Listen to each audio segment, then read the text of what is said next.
प्यारे बच्चों, हम डिस्कस कर रहे थे पीछे कोशिका के अंगक, और कोशिका के अंगक में हमने कुछ अंगकों का डिस्कस कर लिया था, जैसे endoplasmic reticulum, Golgi body, mitochondria. और आज का टॉपिक हम ले रहे हैं प्लास्टिड, लवक। लवक में हम इसका एक सामान्य परिचय देखेंगे, और सामान्य परिचय के बाद फिर हम देखेंगे कि इसके स्ट्रक्चर कैसा है और फिर किस तरह से इसमें और सारे इसके फंक्शन हैं। तो देखो, हमने ये लिख दिया है कि यह सिर्फ पादप कोशिकाओं में पाया जाता है।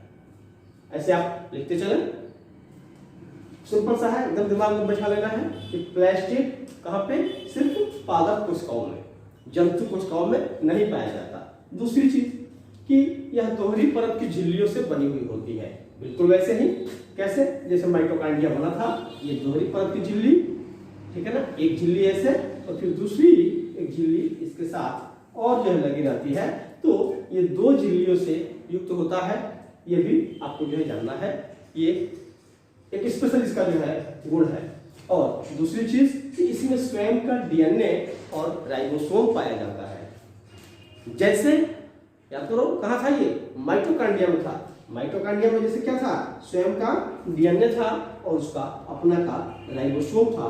तो ये दोनों पार्ट, ये क्वेश्चन पूछता है कि ऐसे अंगकों का नाम बताइए जिनके पास, कोशिका के ऐसे अंगकों का नाम बताइए जिसके पास अपना स्वयं का डीएनए और स्वयं का राइबोसोम हो। तो ये चीज जो है आपको दिमाग में रखना है। फिर नेक्स्ट चीजों को देखते चलेंगे एक एक क्रम में। इसके लिए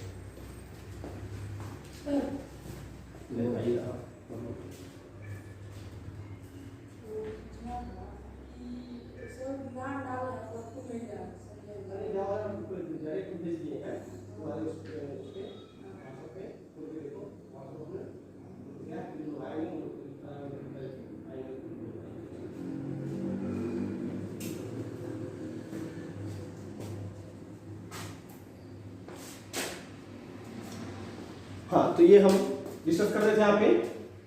तो देखा इस तरह से कि ये दो बातें इनकी, और एक और चीज जो जनरल सा क्वेश्चन बन जाता है इस पे कि इसकी खोज किसने किया था, जनरल प्रतिगुण पूछा जाता है।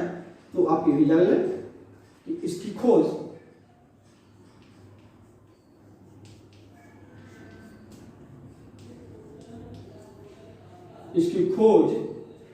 हैकल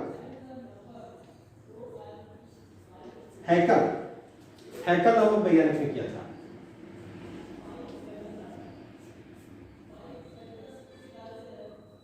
नामक वैज्ञानिक ने किया था।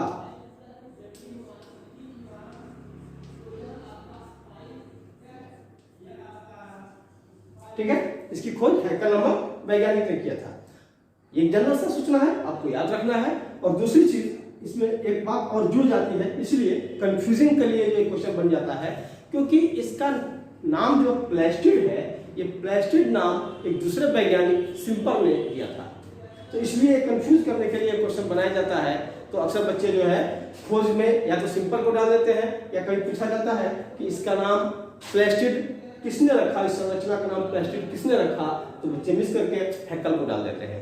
तो ये आपको कंफर्म रखना है, हैकल ने क्या किया था, इसकी खोज किया था, लेकिन इसका नाम प्लास्टिड सिंपल ने डाला था। तो ये भी लिखेंगे कि सिंपल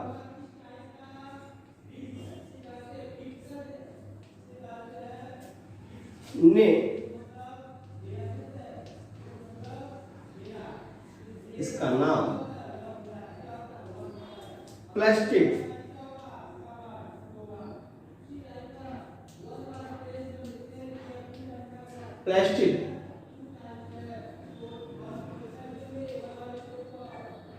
रखा।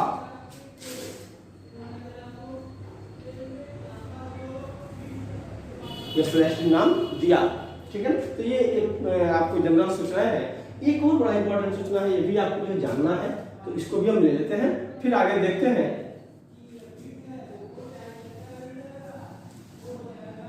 फिर एक और इसकी स्ट्रक्चर हम लेते हैं। सूचना में एक और मैसेज हम इसमें डालेंगे कि ये 3 प्रकार के, मुख्यतः 3 प्रकार के होते हैं और तीनों एक दूसरे में कन्वर्ट हो जाते हैं। जैसी स्थिति बनती है सनलाइट जैसा होता है, उसमें क्या होता है, कन्वर्ट हो जाते हैं। तो लिखेंगे ये मुख्यतः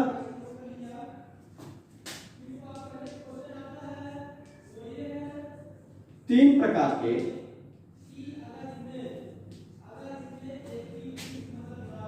होते हैं और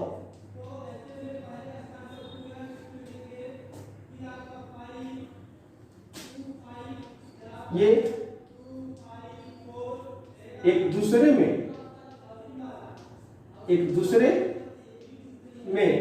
बदलते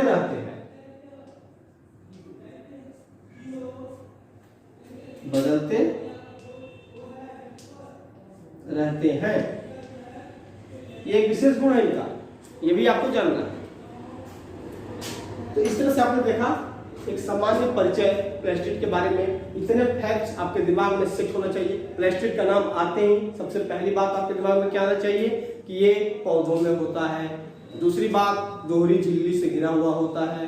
तीसरी बात, इसमें डीएनए और इसका खुद का राइबोसोम होता है।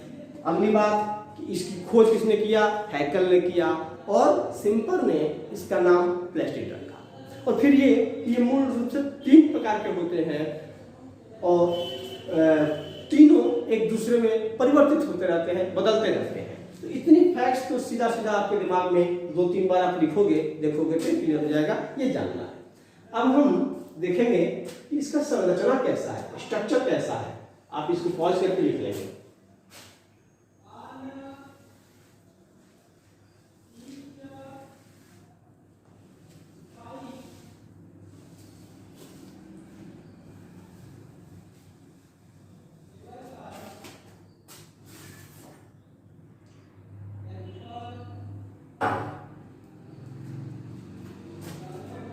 संरचना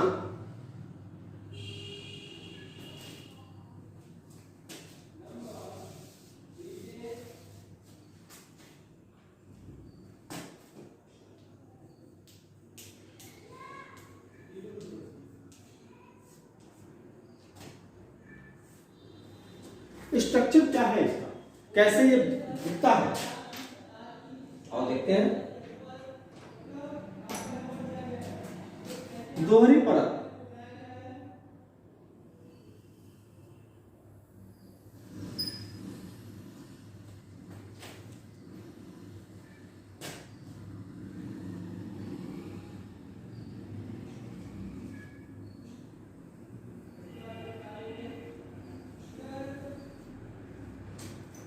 दो परतों से ये घिरी हुई एक स्ट्रक्चर होता है।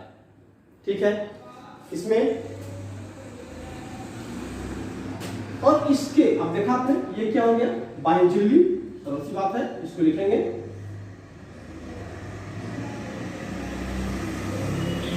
बाह्य झिल्ली।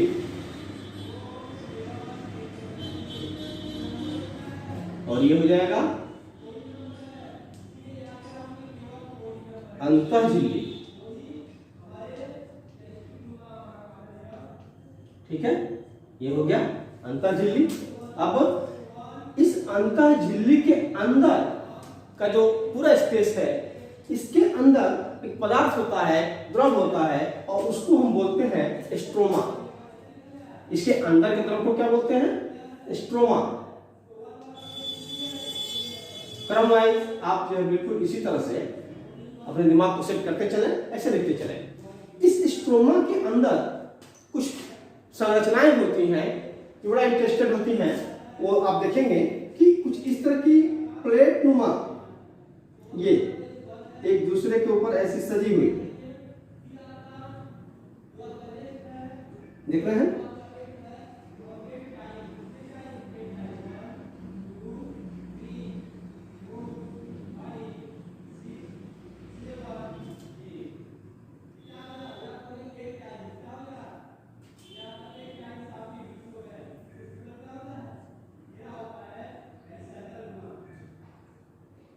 ये देखिए, ऐसे इसके स्ट्रक्चर बनाते चले जाएंगे।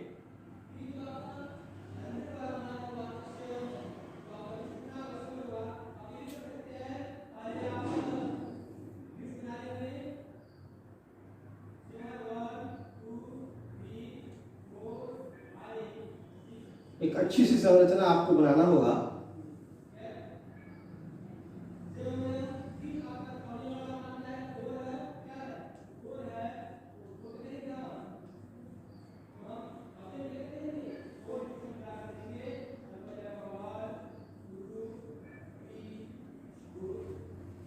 ऐसे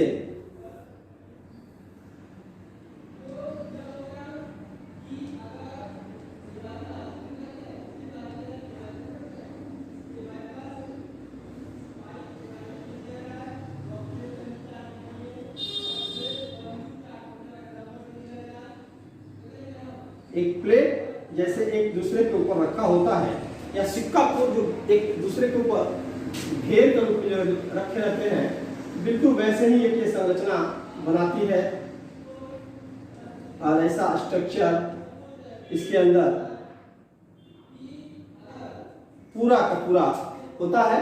तो ये जो है स्ट्रक्चर को हमको जानना है कि क्या है, क्या हो रहा है, ये स्ट्रोमा के अंदर हो रहा है। तो देखेंगे कि ये पूरा का पूरा एक सेट यहां से यहां तक, इस पूरे सेट को हम कहते हैं ग्रेना। ध्यान देना है, इसको रखेंगे, इसको क्या कहेंगे, ग्रेना। ठीक है।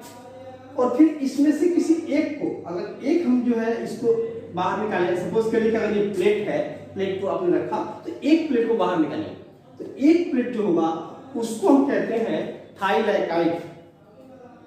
थाई ये वाला, सपोज करिए इसको आपने निकाला, तो इसको कहते हैं थाइलैकोइड, या इसको ग्रेनम भी कहते हैं, ग्रेनम।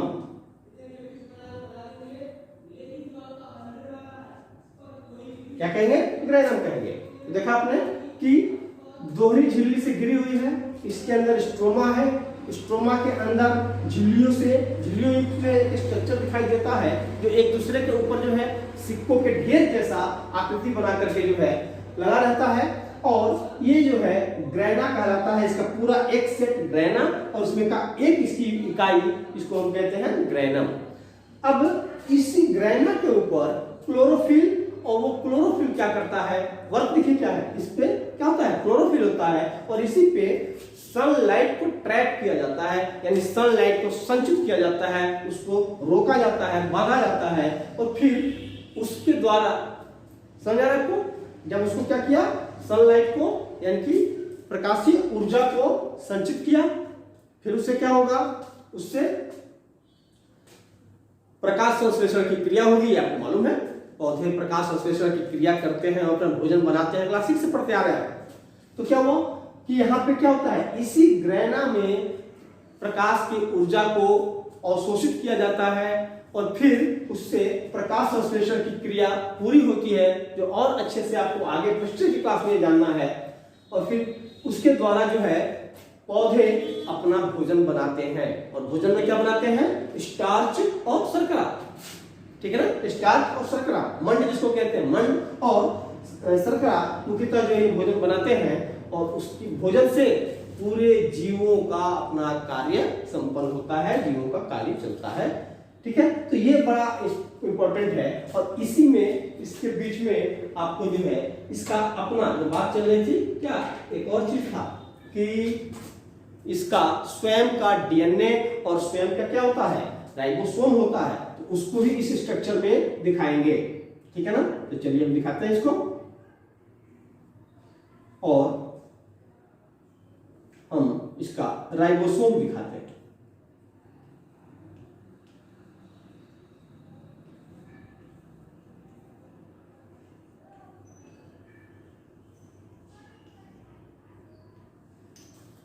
नाम देंगे, इसका नामकरण करेंगे।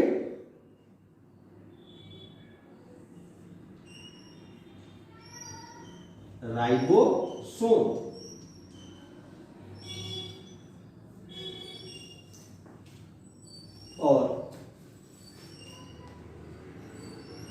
डीएनए को भी दिखाएंगे,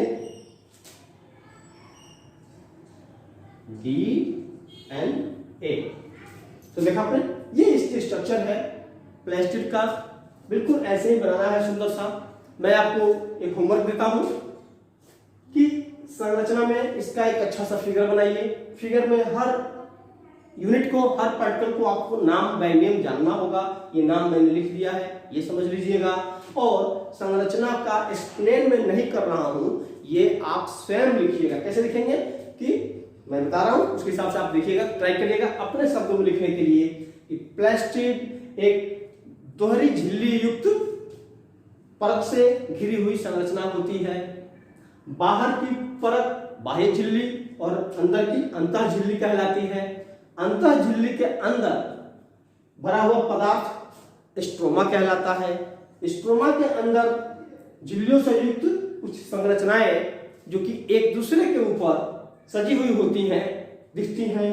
और ये संरचनाएं जो एक के ऊपर एक संरचना बनाती है, उसको ग्रेना कहते हैं। इस ग्रेना के अंदर एक वो संरचना जिसको हम थाइलेकाइड कहते हैं, और फिर हर एक ग्रेना दूसरे ग्रेना से जुड़ा हुआ होता है। ये ग्रेना इससे जुड़ा हुआ है, आप देखेंगे ये ग्रेना इससे जुड़ा हुआ है, ये ग्रेना इससे जुड़ा हुआ है।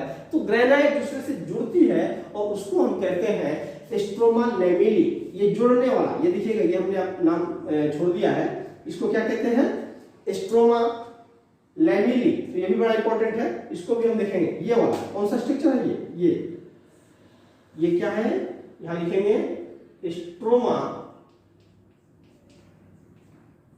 लैमेली। ठीक है ना। स्ट्रोमा लैमेली बड़ा इंपॉर्टेंट है। स्ट्रोमा लैमेली का क्या काम है, सीधा सीधा एक पूछा जाएगा कि प्लास्टिड के स्ट्रोमा में या प्लास्टिक के अंतः झिल्ली में दो ग्रेनाओं की जोड़ने वाली संरचना का नाम क्या है। दो ग्रेना को जोड़ने वाली संरचनाओं का नाम क्या है, बताइए। हाँ, क्या बोलेंगे, स्ट्रोमा लैमेली। स्ट्रोमा लैमेली, या हिंदी में इसको पटलिकाएं कहते हैं। ठीक है ना। तो आप इसको कुछ वर्ड ऐसे यूज करते चले, तो इस तरह से आप संरचना को आप डिफाइन कर देंगे। फिर इसके बाद अब हम देखेंगे कि इसके मूल तीन जो है प्रकार होते हैं, उस प्रकारों का वो कैसे है, उनका काम क्या है।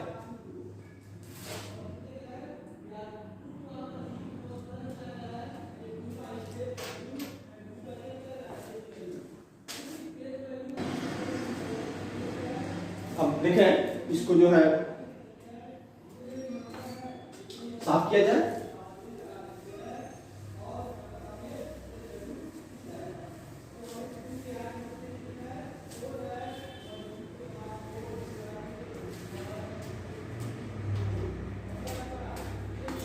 और अगला हम लिखेंगे, ये तीन प्रकार के होते हैं, है ना, टाइप्स ऑफ प्लास्टिड्स, नॉर्मल या ऐसे हम इसको दिखाएंगे। तीन प्रकार के हैं, तीनों को हम इसी पे डिफाइन करते चलेंगे।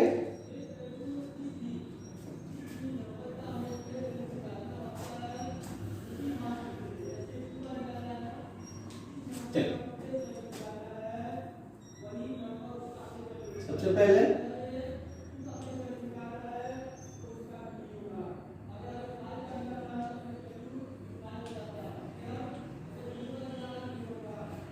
क्लोरोप्लास्ट, फिर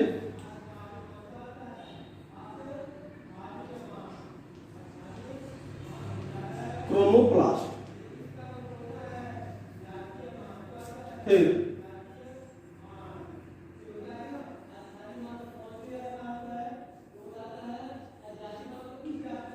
ल्यूकोप्लास्ट। लिख लेंगे, समझ लेंगे, हिंदी में देख लेंगे इसको क्या है,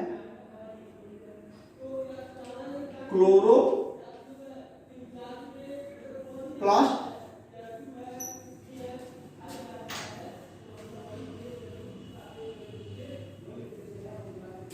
क्रोमोप्लास्ट,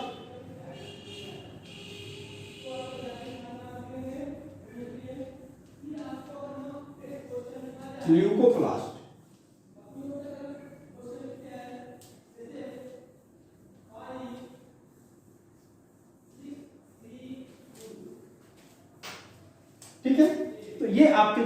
प्रकार है। अब हमको ये देखना है कि इनका क्या कार्य है और ये कहाँ पाए जाते हैं, ये मेन इनकी जो है सूचनाएं हैं, ये हमको आपको जानना है।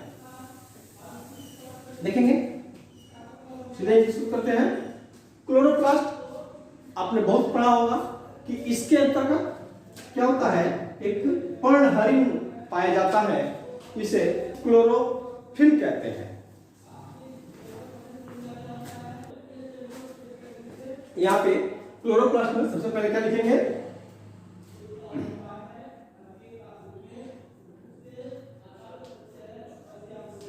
इसमें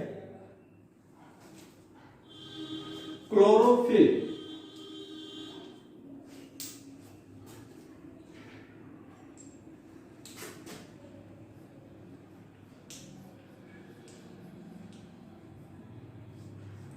क्लोरोफिल जिसको हम हिंदी में ध्यान दीजिएगा, अभी बार बार मिस नहीं करना है, पर्णहरिण, इसको क्या कहते हैं, पर्णहरिण, ठीक ना, नामक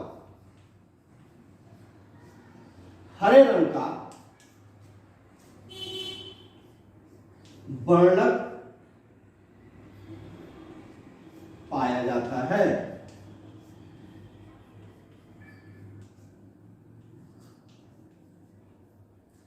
ठीक है, दूसरी बात क्या है इसमें, दूसरी बात क्या है कि यह जो क्लोरोफिल है यानी कि पर्णहरिण है, वो क्या है, यह मुख्यतः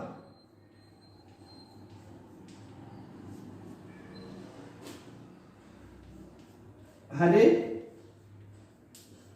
पत्तों एवं तनों में, स्पष्ट हो गया, यानी कि क्या हो गया, पौधे के पत्ती वाले संरचना में, पत्ती वाले भाग में, या उसके तना जो हरा है उस वाले भाग में ये जो है बहुतायता से पाए जाते हैं। ठीक है, चलिए थोड़ा सा इसको भी साथ में डिफाइन करते चलते हैं, या चलो इसको क्लियर करते हैं।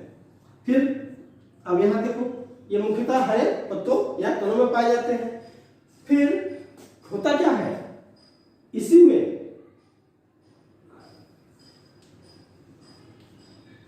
इसमें ही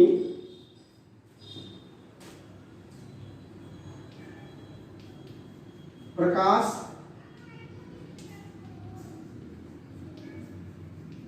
संश्लेषण की क्रिया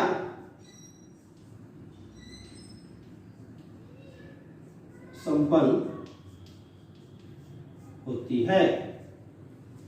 इसमें के बजाय आप इससे करें, इससे ही, ये शब्द ज्यादा अच्छा रहेगा, इससे ही, ठीक है ना।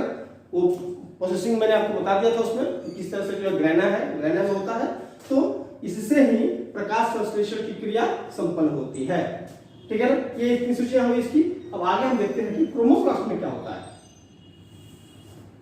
यहां देखेंगे क्रोमोप्लास्ट, इसमें इस ब्लॉक में इसमें हरे रंग को छोड़कर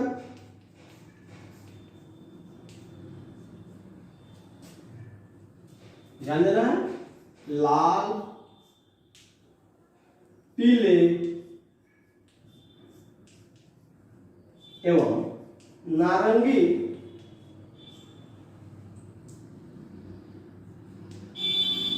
रंग के वर्णक पाए जाते हैं।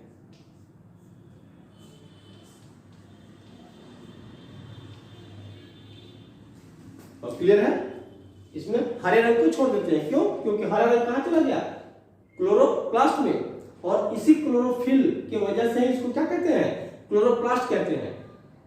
ठीक है ना, तो इसमें क्या हो गया, हरे रंग को छोड़ करके लाल, पीला और नारंगी रंग का जो वर्णक है वो जो है क्या होता है, क्रोमोप्लास्ट में पाए जाते हैं। यानी कि जिस लवक में ये वर्णक पाए जाएंगे उनको क्रोमोप्लास्ट कहेंगे, जिस लवक में क्लोरोफिल पाया जाएगा या हरे रंग का पर्णहरिण पाया जाएगा उसको क्लोरोप्लास्ट कहेंगे। ये सिंपल सा एक जो है कॉन्सेप्ट है। फिर ये क्या होगा, यहां देखो, ये पुष्पों की पंखुड़ियों, पुष्पों की पंखुड़ियों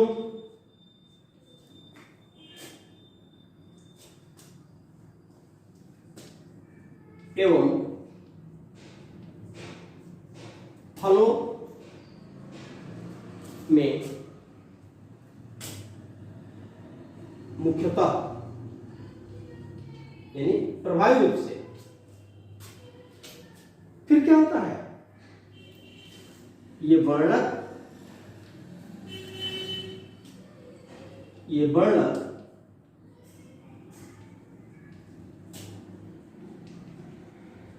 पौधों को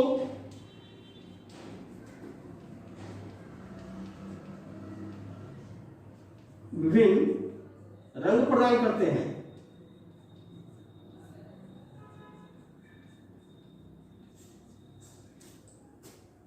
ठीक है ना। तो बड़ी लॉ का जो ये बड़ा प्यारा सा जो इसका एक डिफिनेशन हो गया, इसको आप इसमें देख लेंगे। और फिर यहाँ पे देखेंगे कि ल्यूकोप्लास्ट में क्या होगा, कैसे है। तो आप देखा यहाँ पे थोड़ा सा इसको हम और आगे बढ़ाएंगे। अब फिर आते हैं ल्यूकोप्लास्ट में, इसको आपने लिख लिया होगा, इसको निकाल लेते हैं यहाँ से, हमें यहाँ जरूरत पड़ेगी। चलिए ल्यूकोप्लास्ट को क्लियर कर लेते हैं।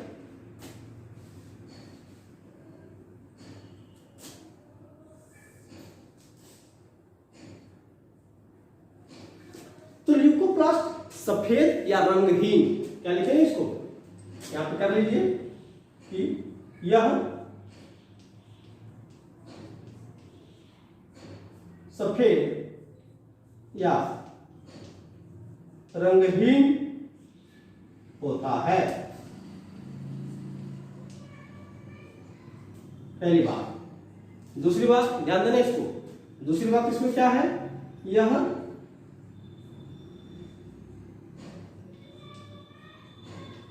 भूमिगत तनों एवं जड़ों, ठीक है ना, भूमिगत तनों एवं जड़ों तथा प्रकाश न पड़ने वाले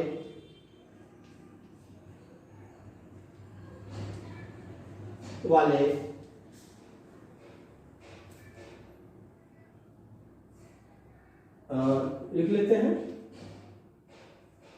पौधे के स्थानों पर।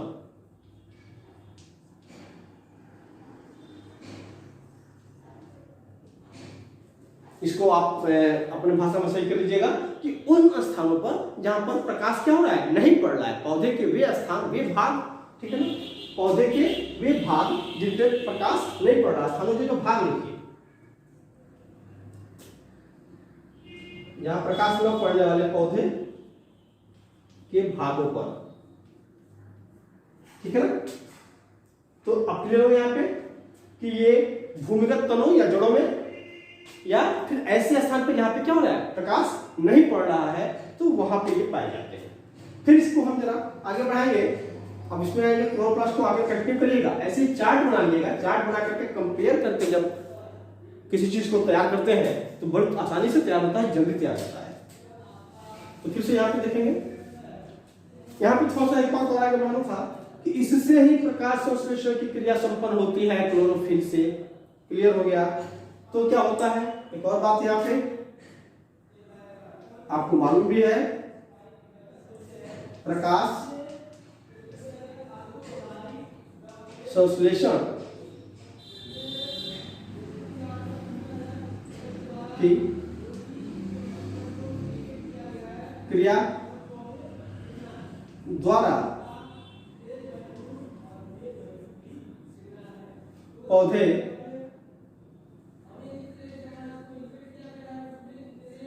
भोजन, और भोजन में क्या लिखेंगे, ये डाल देंगे, स्टार्च एवं शर्करा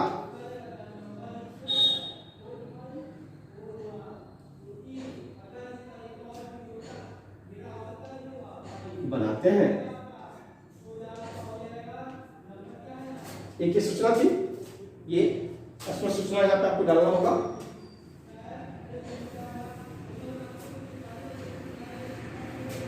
एक और बात यहीं पे डालेंगे कि सिर्फ ये प्रकाशीय अभिक्रिया तो करती ही है, इसके साथ जो मैंने बताया था आपको कि उसके स्ट्रक्चर में एक बात बताया था कि ये तो ग्रैना हो गया, लैमेलिन हो गया, लेकिन इसके अंदर का जो था स्ट्रोमा, इसमें भी जो अभिक्रिया होती है और इस अभिक्रिया से O2 यानी ऑक्सीजन का फॉर्मेशन होता है, यानी ऑक्सीजन मुक्त करता है वातावरण में, ठीक है ना। तो यह भी जो है बड़ा इंपॉर्टेंट प्रक्रिया है, बहुत इंपॉर्टेंट है। इससे क्या हो रहा है, हमको जो है यानी कि जीवों को श्वसन क्रिया के लिए ऑक्सीजन उपलब्ध हो पाता है। समझ आ रहा है आपको? तो इसको भी डालेंगे हम, क्या लिखेंगे, मेंशन कर दें इसको, जानना चाहिए हमें, तो लिखेंगे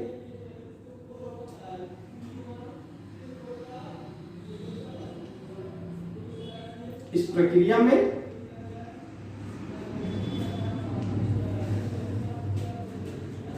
O2 या ऑक्सीजन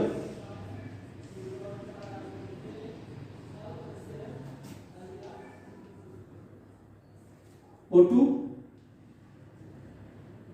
ऐसे लिखेंगे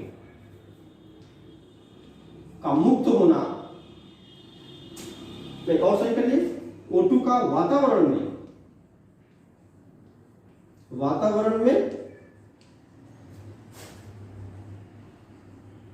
मुक्त होना, जिससे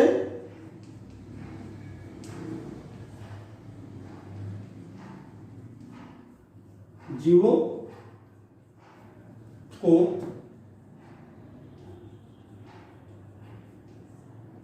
श्वसन, जीवों को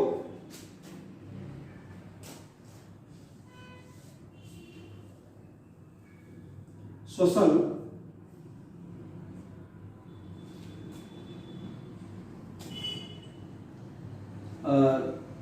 क्रिया संपन्न, जीवों की श्वसन क्रिया संपन्न। समझ आ रहा आपको? साथ ही इस प्रक्रिया में ऑक्सीजन का वातावरण में मुक्त होना और जिससे जीवों को श्वसन क्रिया का संपादन उसका संपन्न होना। अगर ऑक्सीजन नहीं रहेगा तो क्या होगा, ये हमारी प्रक्रिया नहीं संपन्न हो पाएगी श्वसन वाली। तो ये इसका एक इंपॉर्टेंस है, ये आप क्लोरोप्लास्ट के बारे में जानना है। फिर इसी तरह से क्रोमोप्लास्ट में आपने देखा कि ये पुष्पों और फूलों में पाए जाते हैं मूल रूप से, और ये वर्णक ही पौधों को विभिन्न रंग देते हैं। और एक और इसका काम होता है, ये भी हम जान लें कि इन वर्णकों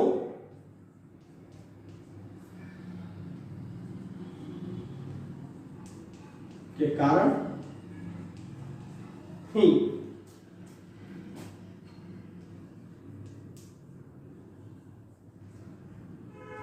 पौधों में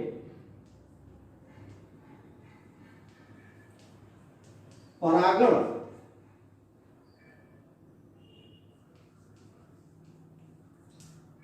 क्रिया हेतु, परागण की क्रिया हेतु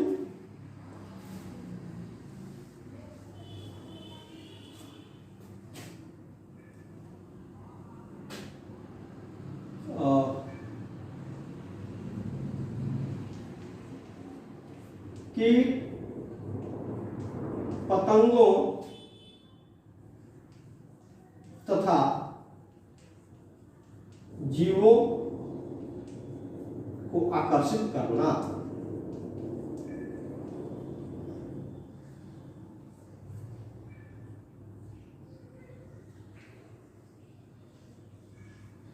आकर्षित करना, ठीक है ना। यहाँ पे इसको सही करिए,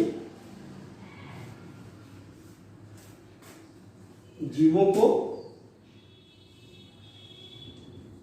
आकर्षित करना। तो क्या हुआ कि ये जो वर्णक है, इन वर्णकों के कारण ही जो है पुष्पों के ढेर सारे रंग होते हैं, या पौधों के तमाम अपने अलग अलग रंग होते हैं, बड़े ही प्यारे प्यारे प्लांट्स होते हैं, बड़े प्यारे प्यारे पतंग फूल होते हैं, बड़े प्यारे प्यारे फल होते हैं। तो इनके कारण ही जो है कीट पतंग जो है इनके पास जाते हैं और जाने से क्या होता है, इनके परागकण उनके पैरों में चिपकते हैं और फिर वो जो है दूसरे फीमेल वाले पौधे पे जाते हैं और वहां पे परागकण को छोड़ देते हैं। ये जो परागण, इस क्रिया को परागण की प्रक्रिया कहते हैं। तो ये क्रिया भी संपन्न तभी होती है अच्छे से जब क्या होती है, जब ये वर्णक पौधों में पाए जाते हैं और उनके रंग बड़े ही रंग बिरंगे होते हैं। ये एक प्रक्रिया है, परागण का एक क्रिया है। परागण की और भी बहुत सारी प्रक्रिया है, लेकिन ये मुख्य प्रक्रिया है जिससे जो है पौधे अपना एक क्रिया संपन्न कराते हैं। तो ये क्रोमोप्लास्ट का ही जो है देन है, जिसकी वजह से ये संपन्न होता है। ठीक है ना। अब यहाँ पे देखेंगे कि अब देखा आपने कि भूमिगत तलों, जड़ों, प्रकाश और इसमें पाया जाता है। तो हम जैसे इसमें डालते हैं कि जैसे इसको एक और अगला इसका स्टेप उसके बाद वाला यूज करेंगे और वो इस तरह कि जैसे जैसे आलू, चुकंदर,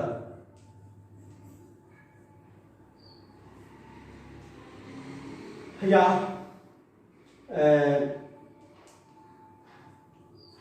गेहूं या मक्का का बीज, ठीक है ना, ये उदाहरण के रूप में हो जाएगा।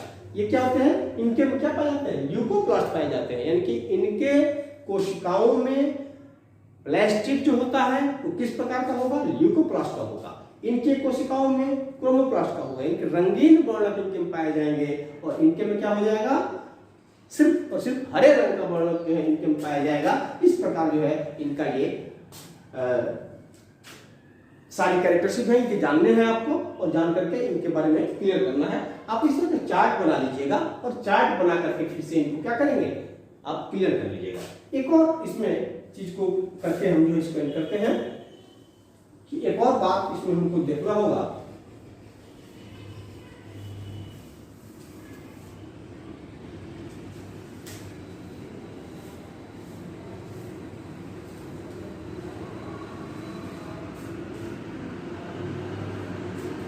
कि ये किस तरह से एक दूसरे में कन्वर्ट होते जाते हैं। तो आप बड़ा कोई वो नहीं है, ये तीनों क्या होते हैं, एक दूसरे में कन्वर्ट होते रहते हैं। तो अगर हम इसको इस तरह से दिखलाएं कि एक यहाँ पे जो है ये क्या है, ये क्रोमोप्लास्ट है,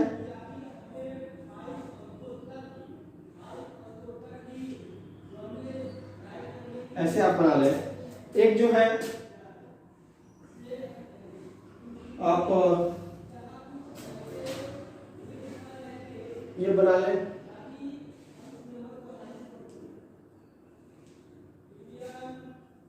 बड़ी लौंग वाला, और एक आप जो है ल्यूकोप्लास्ट का बना लें। यहाँ पे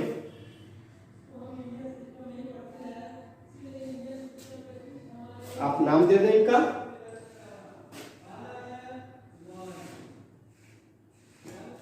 इस तरह से।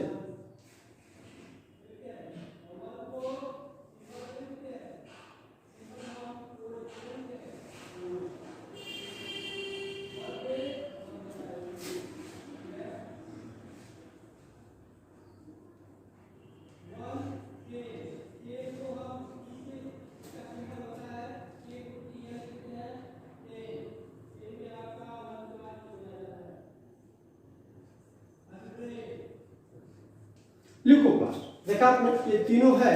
तो इसमें ये कहा यह जा रहा है कि ये एक दूसरे में कन्वर्ट होते जाते हैं। सपोज करिए कि ये जो है ल्यूकोप्लास्ट है, ये ल्यूकोप्लास्ट भूमिगत तना में है, जड़ में है, या पौधों के उस भाग में है जिस भाग में क्या हो रहा है, प्रकाश कम पड़ रहा है। लेकिन अगर प्रकाश उसमें ज्यादा पड़ने लगेगा तो क्या हो जाएगा, ये जो है कन्वर्ट होकर के क्या हो जाएगा, क्रोमोप्लास्ट में बदल सकता है। ठीक है ना। या क्या हो जाएगा, ये सीधे सीधे क्या हो जाएगा कि किसमें, क्लोरोप्लास्ट में भी चेंज हो जाता है।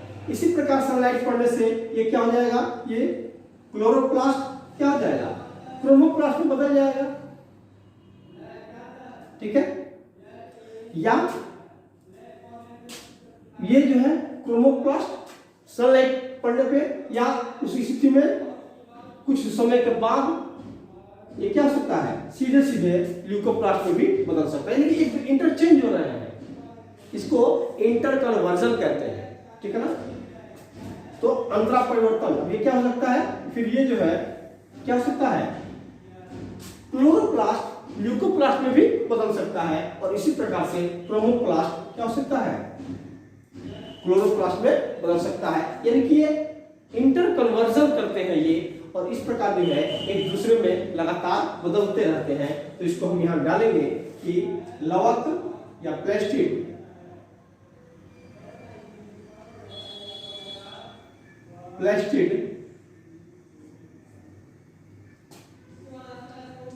लगातार, यहां पे ये स्पेशल बात डालेंगे, एक दूसरे में परिवर्तित होते रहते हैं। अब अगर इसी को हम इस रूप में देखें कि आपने कभी टमाटर देखा होगा, तो टमाटर क्या हुआ, यहां पर हम दिखलाना चाहें तो टमाटर की बात अगर रखा जाए तो टमाटर जो है एक टमाटर ये है, टमाटर ठीक से बना नहीं, आप बना लेंगे, ये टमाटर है। तो ये टमाटर को जब ये अपने भुना अवस्था में होता है, ठीक है ना, तो चलिए हम यहां से दिखाते हैं, क्योंकि हमने ऐसे बनाया स्ट्रक्चर, तो ऐसे देखेंगे। तो एक टमाटर जो अपने भुना अवस्था में होता है, तरुण भुना अवस्था में होता है, ये तरुण भुना अवस्था में जब होता है ये, तो ये इसका जो स्ट्रक्चर होता है ये क्या होता है, इसमें ल्यूकोप्लास्ट पाया जाता है, यानी कि तरुण भ्रूण अवस्था में इसमें क्या होता है, ल्यूकोप्लास्ट पाया जाता है, इसलिए ये जो है कोई कलर में नहीं होता है, आपने अगर देखा होगा बिल्कुल हल्का सा सफेद लिए हुए होता है, ठीक है ना। और फिर जब ये क्या होता है, कुछ समय बाद इसके ऊपर जब सनलाइट पड़ता है तो ये क्या होता है, ये क्लोरोप्लास्ट में बदल जाता है। ये क्या हो रहा है, यहाँ से क्लोरोप्लास्ट में बदल जाता है, बड़ा प्यारा जो है ये स्ट्रक्चर है इसका। तो यहाँ से, और जो क्लोरोप्लास्ट में यानी कि तब टमाटर क्या होता है, हरा हो जाता है, तो अब हरे रंग का टमाटर को दिखाई देता है। और फिर यही हरे रंग का टमाटर कुछ समय के बाद क्या होता है, यहाँ बदल जाता है किसमें,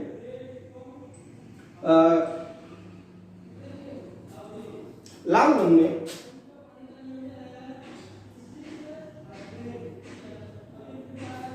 ठीक है, तो देखा आपने कि किस तरह से जो है ये हरे रंग में और फिर हरे रंग से क्या होता है, लाल रंग में बदल जाता है। कभी कभी क्या हो सकता है कि ये हरा कम लिए हुए क्या होता है, इसमें भी बदल सकता है, ठीक है ना। तो इस तरह से ये बदलते रहता है, कन्वर्ट होते रहता है। इस तरह से जो आप दिखाएंगे इसको कि टमाटर है और टमाटर किस तरह से बदलता है। या आप मिर्च को ले लीजिए, मिर्च होता है वो भी बिल्कुल इसमें शुरू में भ्रूणावस्था में ल्यूकोप्लास्ट होता है, उसके में ल्यूको, और फिर तरुणावस्था में आकर के हरा रंग का यानी कि इसमें जो क्लोरोप्लास्ट पाया लगता है, विकसित हो जाता है। और जैसे ही जो है और कुछ समय गुजरता है या उस पर और सनलाइट पड़ता है तो इस पर क्या होता है, लाल रंग का वर्णी लवक इसके में विकसित हो जाता है और टमाटर लाल रंग का हो जाता है। तो इस तरह से जो है आप दिखलाएंगे इसमें किस तरह से प्लास्टिक जो है अपने अलग अलग जो है एक ही फल में, एक ही इसमें स्ट्रक्चर में अपने समय के अनुसार बदल करके इसका रंग बदल दे रहा है। ठीक है, तो ये जो है आपका इम्पोर्टेंट था, ये जानना था। और प्लास्टिक का ये टॉपिक आज हम यहीं पे खत्म कर रहे हैं। इसके बाद नेक्स्ट जो है हम आपको कंटिन्यू करेंगे। आपके एक दो टॉपिक बचे हुए हैं, वैक्यूल्स है और फिर उसके सेल डिवीजन, कोशिका का विभाजन, ये करने के बाद फिर हम आपको जो है इसके क्वेश्चन आंसर भी ये बताएंगे कि कैसे करना है। इस प्रकार ये पहला चैप्टर हमारा खत्म होगा। Thank you.